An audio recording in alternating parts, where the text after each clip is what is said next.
Hey garden friends, welcome back. I am out in the greenhouse just stinking around after a long day at my desk, and I had to get out here. It was such a beautiful day, and the whole time I was trying to get outside when I had paperwork to do, and every time I think I got something done, somebody else needed something, and it just was so frustrating because I wanted to be out here enjoying the fine weather. You can see even the sun's starting to come through. So today, what are we going to do? Well, I'll share with you in a minute.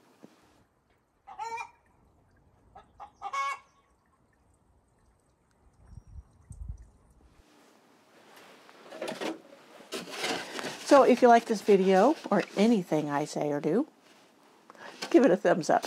It helps me. It helps me a lot. So I appreciate it. Okay. Now, I had mentioned in a recent video that I wanted to test run doing some tomatoes in winter to see what I would get.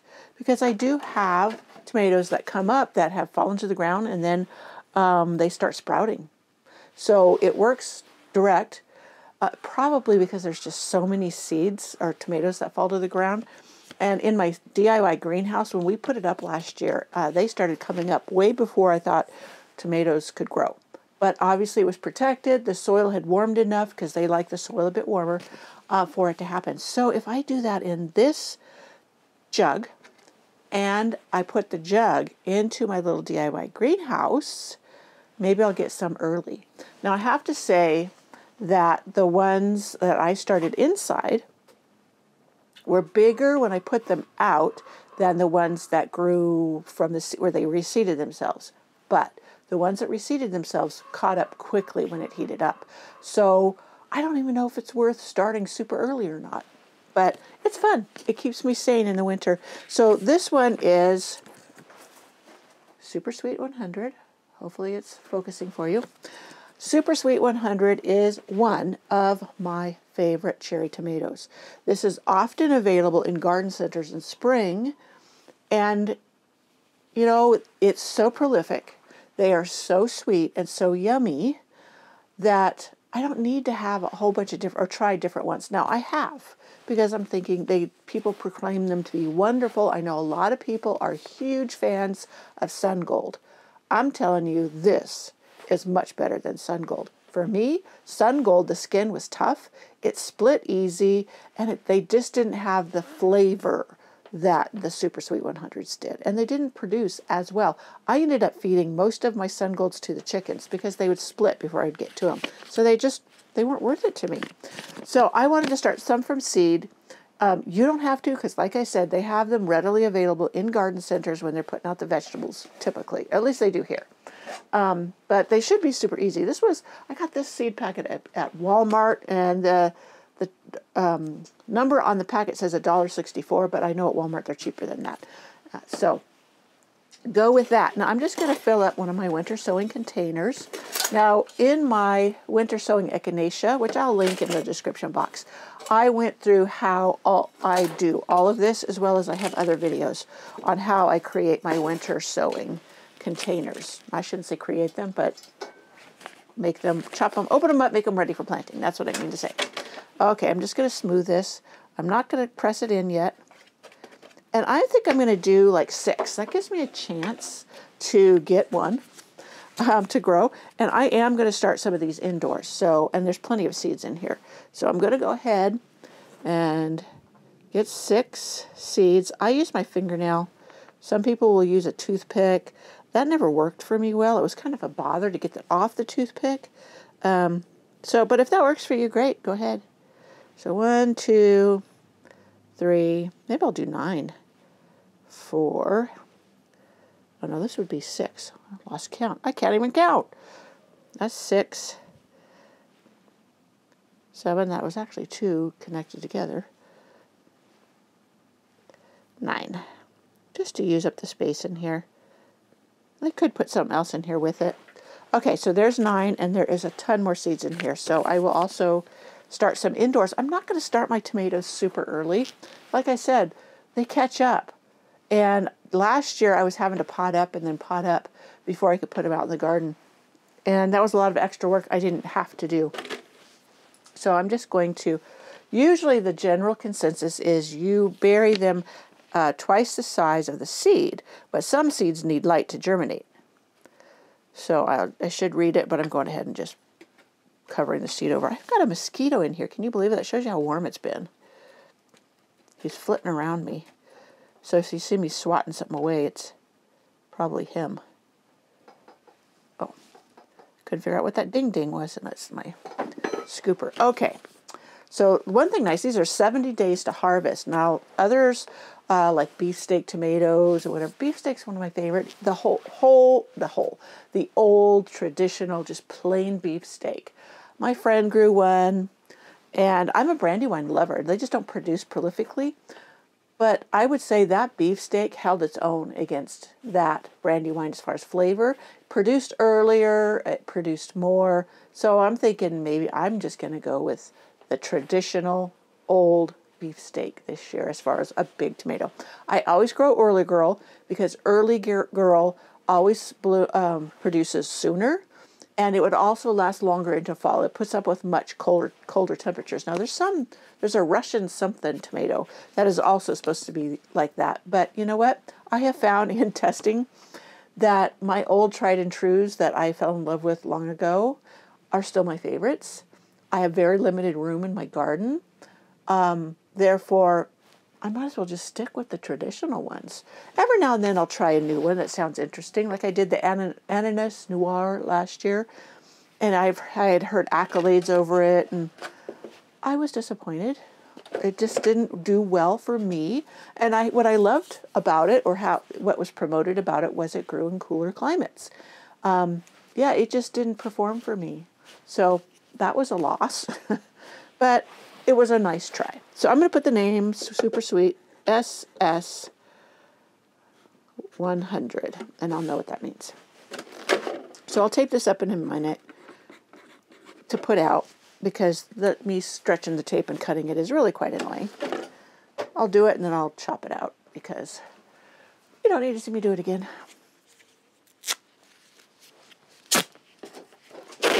Or maybe you do. Maybe I'll just let you.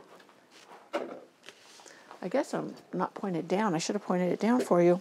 Anyways, I just put the seeds in there.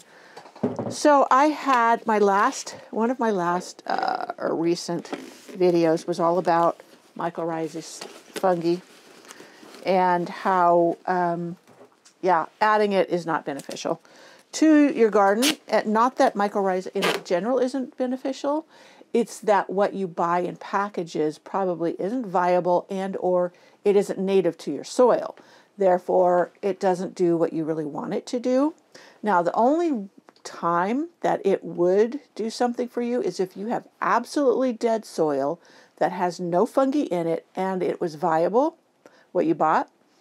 Because if you go watch that video, you'll know why. But yeah, so I try to save you money and give you data that really is going to be helpful. I'm not here to be an influencer. You notice I haven't partnered with many big brands. I have done a couple of collaborations with brands, but that was after I tried them, and I really was impressed with my results, and I would reach out and say, hey, do you want to do this? Now, a few brands have started reaching out to me, and a couple of them I just said no, because I knew they were things that they were not going to benefit you. And even though I enjoy making an income from doing this, my main purpose in coming to you here on this platform is to help you to garden. I garden the old-fashioned way, from nature. And what I mean by nature, I know there's another YouTuber, and I just watched him a couple weeks ago, and he was poo-pooing the idea of gardening like nature. And what he was taking it was literal. Now, when we say we garden like nature, we watch or observe how nature does it, like dropping the leaves compost underneath the tree or whatever. It feeds the soil, it feeds the tree. And the leaves coming off the tree are what the tree needs in the soil, because that's the way nature works. I mean, he said something about throwing seeds out in the woods of vegetables and they didn't grow, so gardening like nature is nonsense. Well, that's not what we're talking about. So that was kind of out there. And and not what most people mean when they say garden with nature. It's the principles. So I was watching a garden show, and this is what amazed me. This guy was growing rhododendrons and azaleas. I think it was mostly rhododendrons. Like a huge collection. It was in Britain. He was growing them on a lime rock quarry, or an abandoned one. So that is high alkaline soil, which rhododendrons thrive in acid soil. So he was doing the complete opposite, and they are amazed. Everyone was amazed that he was able to do this at all and have these big, huge, beautiful rhododendrons. And you know what he did? He said he mulched with the leaves that came off of them. And any like branches he had to cut or whatever, he chopped them up. And that's what he fed the soil around those rhododendrons. It gave them what they needed. And he was able to grow the most beautiful collection of rhododendrons in high pH soil. That tells you that nature knows what it needs, right? And that's what he was giving it. And he was very successful. So that's what we mean by like follow nature, is kind of get clues from nature on how to garden. And that isn't going down and buying a package of fertilizer unless your soil is completely dead. Now, if you grow weeds at all, your soil has something in it. And your weeds, I was listening to a podcast, and it was saying that you can tell what your soil needs by what weeds will grow. And it was very interesting. I will try to find it and link it in the description box below. But it was all about making fertilizer or plant food from your weeds. And I found it just, I don't know why I'm getting that tape out. I found it so interesting, and it just made so much sense. But anyways, so that's my spiel on that. Now, I think I said something. Someone asked me about certain starter fertilizers. And I think I started to address that, and I can't remember if I finished. And if you look at the ingredients in the starter fertilizer, many of them have bone meal. Now, I have an entire blog post on bone meal, and I should make a video. I just haven't yet. I did include it in my rose fertilizer video, but bone meal essentially, even though it has been purported to help in rooting, the roots going down better from your plants when you plant them, it's now been found that it does the exact opposite. It interferes with the communication with the soil microbiome instead of enhancing it. And so you're doing the opposite of what you're trying to do when you use that all the time. So that's my spiel on that. I am not negative about any company or anybody, and I wouldn't badmouth anybody because I don't think anybody's doing anything out of malice. They go by what they believe is accurate. And that's the same with, I was looking up, what was it?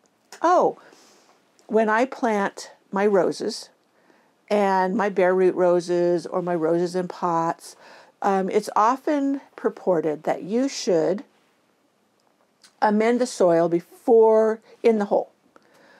And I had just read an article on how that isn't the wisest choice. And you shouldn't do that. And I will come back. I shouldn't start these things and say I'll come back. I'll come back and we'll talk all about planting plants in your garden and not worrying about amending the soil right in the holes. You should not add fertilizers to a planting hole, no matter what you are planting, period. Because one reason, and this was reported in this horticulturist document, the roots won't go anywhere.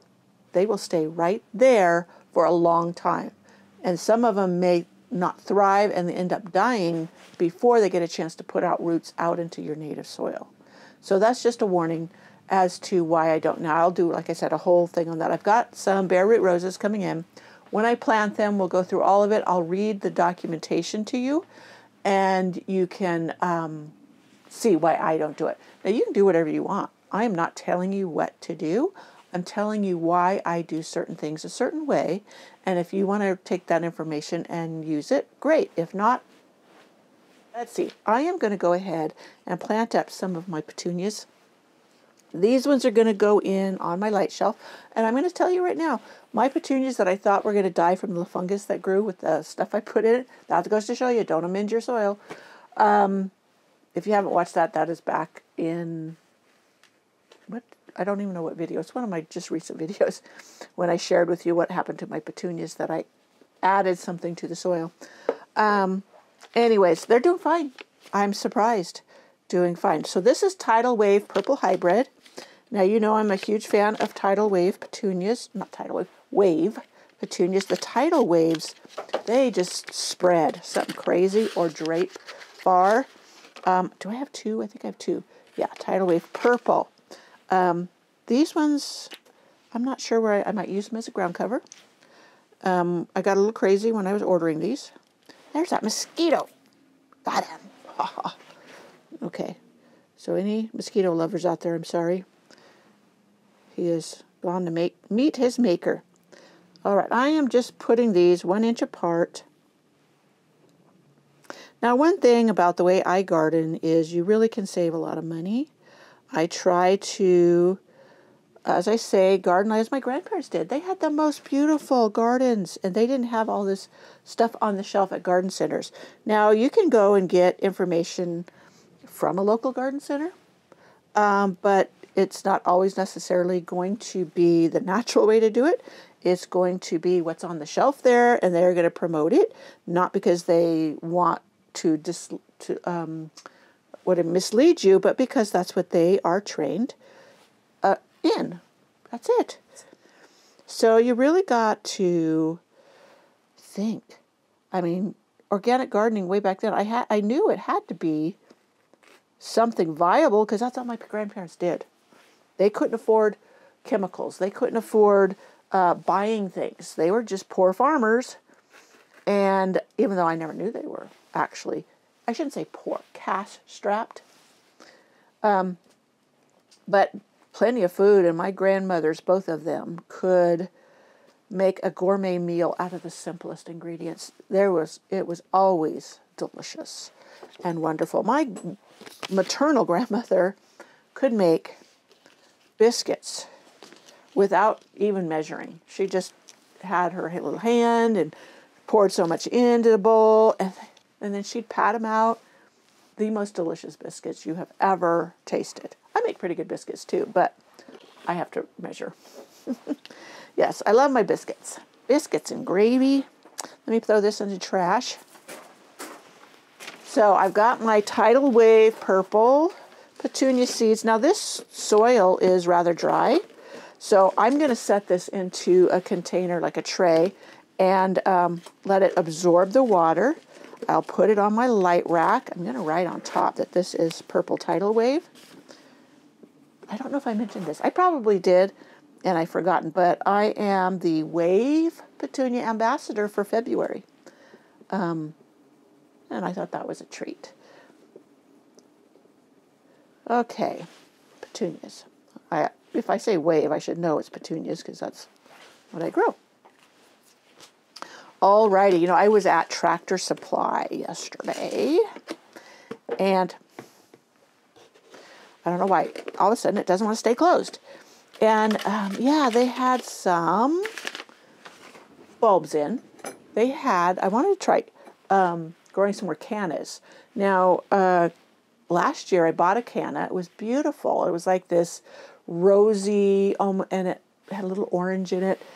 And it didn't get very tall, but it did beautifully. And I hated for it to just die. I got it on the clearance rack when, you know, kind of summer was ending. And so I took it in the house. And it's on the bench behind my desk chair. And it's doing beautiful. So I'm going to keep it, you know, and it's going to be able to live, and I'll take it back outside next summer. I didn't know that I could do that. I didn't know it would live indoors. So they had another bulb.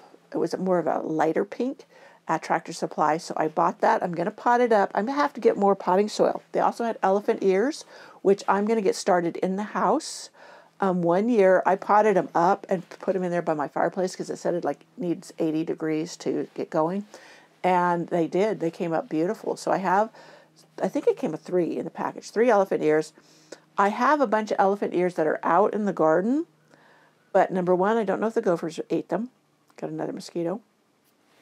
Number 2, I don't know if the ones in the pots will come back. Even though I'm a zone 8B, A lot of things that are supposed to overwinter don't here, because it's either the snow on top of the soil keep it too wet, or because they don't like to stay wet, even if they can withstand the temperature.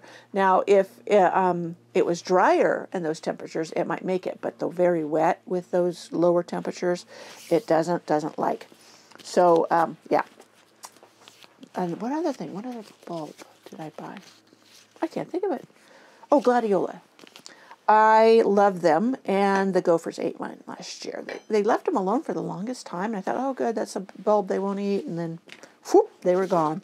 Well, they weren't gone. They were sitting there, standing there with a bloom on them, and all of a sudden the bloom was dying, or the whole plant you could tell was dying, and I went over and picked it up, and no roots, no bulb, no nothing. These are older seeds, so I was going to try to grow them. Aren't they the most beautiful? Chinese Delphinium Blue Mirror. Look at this color. Is it focusing for you? I don't know. But that is just gorgeous. I don't have my glasses on, so it wasn't clear no matter what.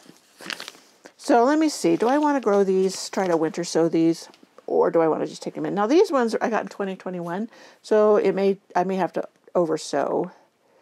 Oh, introduced in England in 1818. Start early indoors. I was just trying to see if it was one that can take the cold. So early in spring for midsummer bloom the first year, late spring bloom in subsequent. Oh, so it comes back. Plants can handle more summer heat than the traditional delphinium varieties. Patrol for snails and slugs. It doesn't say anything about needing cold. Germinate 21 to 28 days. Cold winters, March through May. So that sounds like it can. So I'm going to go ahead and winter sow this one. It's being an old seed, I'll just put the whole package in there. Yes, I keep staring to see if it's, my red coat blends in with the red on there, showing that the record is still going. So that's why I question, because sometimes it'll just shut off on me and I don't even know it. I'm talking away to the camera and it's not working. Alrighty. Okay, so I'll point you down a little bit so you can actually see what I'm doing, if you really care.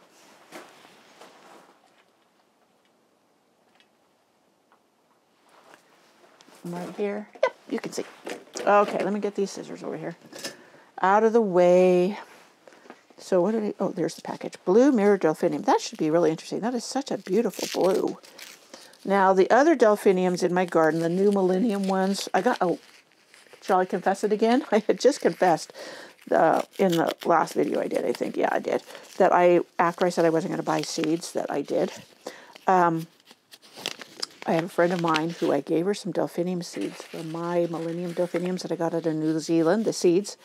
And she said that she had put them on her little light shelf. She got her little light, and she's got a little spot in her kitchen table that she's got it, and that her delphiniums were coming up, and she was just tickled pink. And I thought, I want some more of my big delphiniums. The gophers did eat all my big ones. Now, I have one out in the side garden, which I call my rose cottage garden, because it's filling it with roses. But it's been there, I had almost 10 years. So I know the ones out here that disappeared, the gophers ate them, because I found huge gopher tunnels underneath. I'm just going to sprinkle these in thickly, because like I said, they probably are. There's a lot in here, so maybe I will go ahead and sow some inside and on the light rack. Okay, I will do that. I have a whole tray here with soil in it, and maybe I'll start sowing stuff in it, but I need to bring all the seeds out that I want to do, because I don't want to do, 1, 2, 3, 4, 5, 6, 24 of these. And in fact, I'm going to use 2 of these in each slot. So let me see, what did it say about, okay, what did they do with it? How far apart to plant? Oh, how deep? 1/4 inch. Okay, I'm just going to smush them down in there and then sprinkle a little soil on top. So I think we talked about a lot of things today. I won't even know what to name this video. Garden talk, soil amendments, seed starter. No, not seed starter. I have a video on starting seeds, and I used potting soil and seed starting mix, and I did a comparison, and I showed you the results. Excuse me, I must have sucked some dirt in my throat. Anyways, that's a really good one. Maybe I'll link that in the description box below. I probably should do another one. It seems like my newer videos do better, probably because my older ones are kind of, I don't know, not that great. Okay, hold your ears. I know that gets really loud.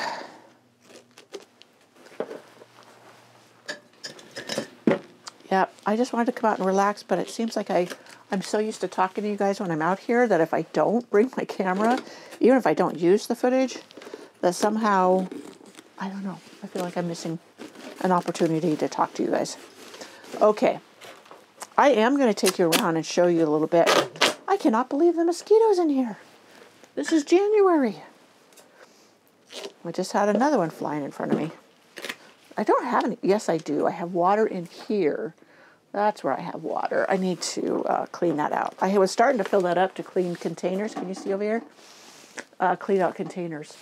I don't have my faucet hooked up because the hose coming from the house faucet that's hooked there outside, I turned it on the other day and it just sprayed everywhere, all up and down the hose, like there was a bunch of holes in it.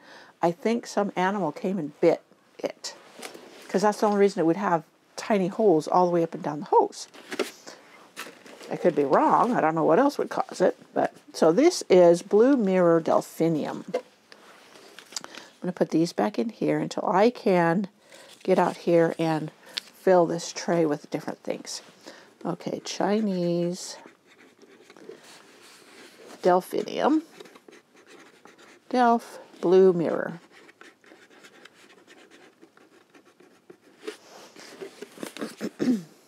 Delph Blue Mirror. Alrighty. Now if these all come up and then the ones I plant inside all come up, I'm going to have plenty of delphiniums of these. I'll probably share them with friends. Alright, I'm going to put these out in the garden. I'm going to take this and put it in the house on my light rack. I did tell you I was going to do a video on my light rack and all of that. I just haven't gotten to it. I just wanted to come outside. So these are all petunias, but they're in packaging that is sealed, not paper. So I'm not afraid of them getting like too much moisture. But look at this. I got these from are these from Mountain Valley Seed? Aren't these packages beautiful? But they had the wave petunia. This is plum pudding.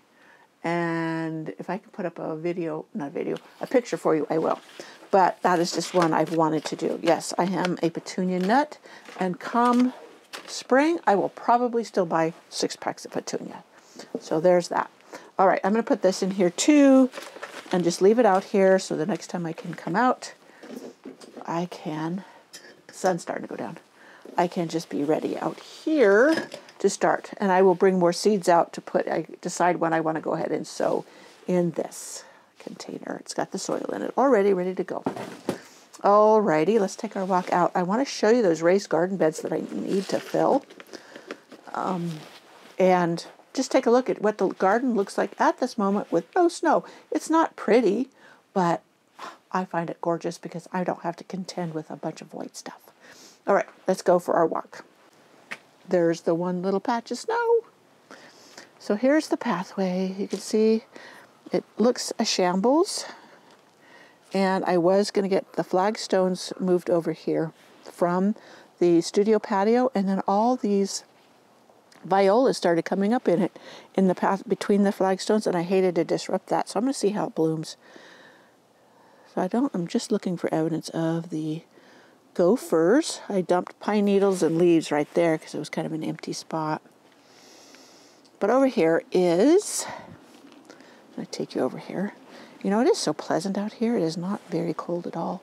But this is one of the raised beds I was filling. You know, I start by filling it with garden debris as I'm pulling things up in the fall and cutting things back. And some of my chicken litter, and I threw some compost in there, like coffee grounds and stuff. But you see how it needs to be topped up with this one. I could probably buy a couple bags of the raised bed soil to put in here and it would be fine. But then I have this one over here that I just got started on. And you can see I dumped a pot in it of plants and it had obviously bulbs in it. And you can see the chicken litter there. So that one I really need to work on and get stuff in it to fill it up. And you can see the mesh, the wire at the base, and that's what protects my plants from the gophers. So right along this wall, right back here, is where the gophers run. And they come up from the hillside down there. Now I need to get back down there. My scepter dial, David Austin Rose back there. You can see how it's kind of bending over. That's from the snow. I didn't get it cut back soon enough. And that last heavy snow did a number on it because that thing gets 6 feet tall. It does beautiful, but the heavy snows damage it if I don't cut it back. I like to cut it back to about knee length, knee height. So this is last year's wave petunias. I need to clean them up. I've just left them in there for now, just to cover the soil. And probably they reseeded, and I'll probably get some purples. But I have the pink taffy mix that I want to put here, and hopefully they survive the mishap of the mold growing from the neem seed meal. So here's my alyssum. I'm hoping we've had such a mild winter, I'm hoping that it survives it. My friend down, just half an hour down the road, hers overwinters all the time. And it's supposed to overwinter in zone 8B, but as I say, our wet winters, whether it's snow sitting on the ground or what have you, it doesn't always. Oh, look at those mushrooms growing. Now here's some of the sempervivums I put down here. And this is my Bill Wallace hardy geranium. That has the daintiest little purple flowers. Yeah, it's just so nice to be able to see the ground, even though it looks scruffy rather than snow. I know many people think the snow is just beautiful, and it is when it first falls, but after a few days it just gets muddy and dirty and yucky looking. You know what? Being it's been so mild, I wouldn't doubt I've got mosquitoes growing in this. Oh yeah, there's a mosquito hovering over it. I need to throw my mosquito bits in there. So, yeah, there's lots of cleanup to do. I would have been a great day to do that if I hadn't been stuck at my desk. Now, once the paperwork or get it to the accountant, I won't have to spend so much time at my desk. But yeah, I was out here so much this summer and this fall that I neglected some of my paperwork, and now I'm paying my dues. Now, someone asked me about my Vigo garden bed and what I thought of it. I have loved it. Now, they're not inexpensive. They're rather pricey, but I've had it a couple years now, and you can see I have a little where it's the remesh, this concrete remesh. It's cut. They have them in panels at Lowe's and Home Depot. I have made a little hoop with it, and I have some frost cloth that I could throw over it. There is things that have reseeded themselves in there. And last year, I grew cilantro, some basil, lettuce, lots of lettuce. That over there I put chicken debris, and I need to top it up. Look how it has sunk. I had it filled up to nearly the top, but I had filled it partly with garden debris, and I expected it to deteriorate and for this to sink.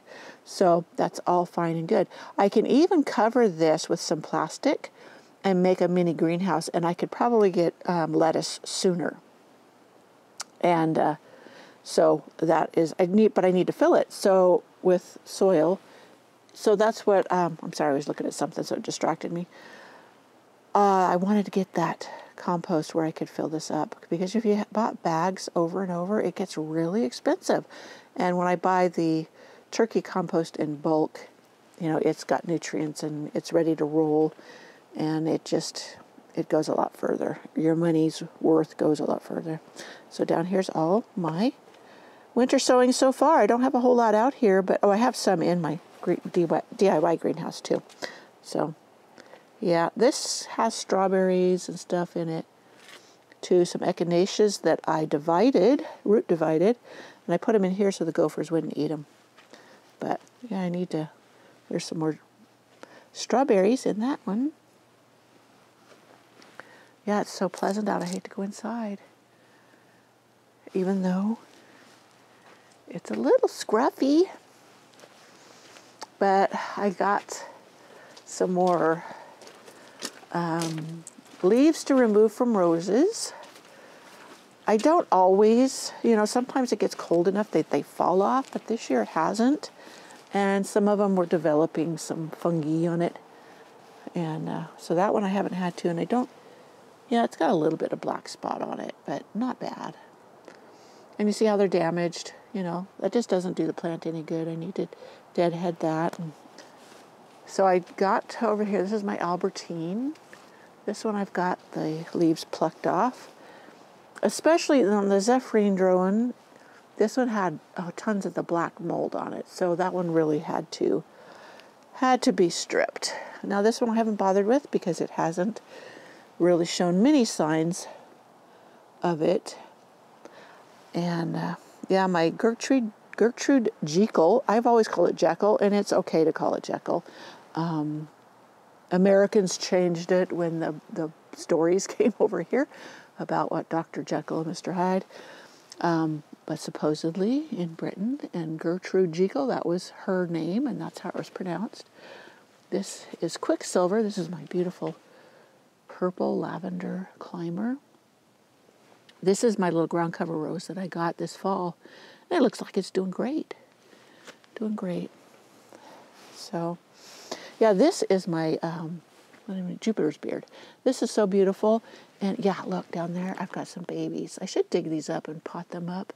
Or I may just wait till spring and put them around the garden. This thing blooms all summer long. It's tough as nails. The gophers so far have left it alone. So that is a keeper plant that I'm going to spread around the garden. I am going to focus on very easy plants that thrive and flourish and fill in my garden. And not just, when you do that, you use those type of plants, it just makes things so much easier. So not a whole lot to see, but it's what it is this time of year.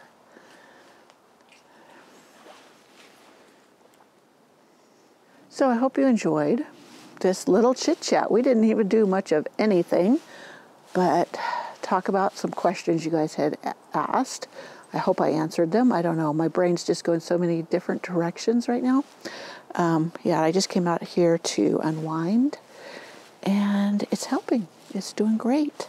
Bring my blood pressure down. So it never fails. My neighbor behind me, she was texting me earlier. She was sending me, this is the ones that were doing construction all summer long. Drove us nuts, but they're nice people. And she was sending me pictures of plants. She was on a walk. They live down in like Santa Cruz. And this is their vacation home. And she was sending me pictures of plants that she's seen on her walk that were just beautiful down there. And she was asking me if they would live up here. And I had to tell her, no, those ones won't make it through the winter. But I did give her options for ones that could and that were similar. And so, anyways, yeah, it's all good. All good indeed. So, I will see you in my next video. Bye.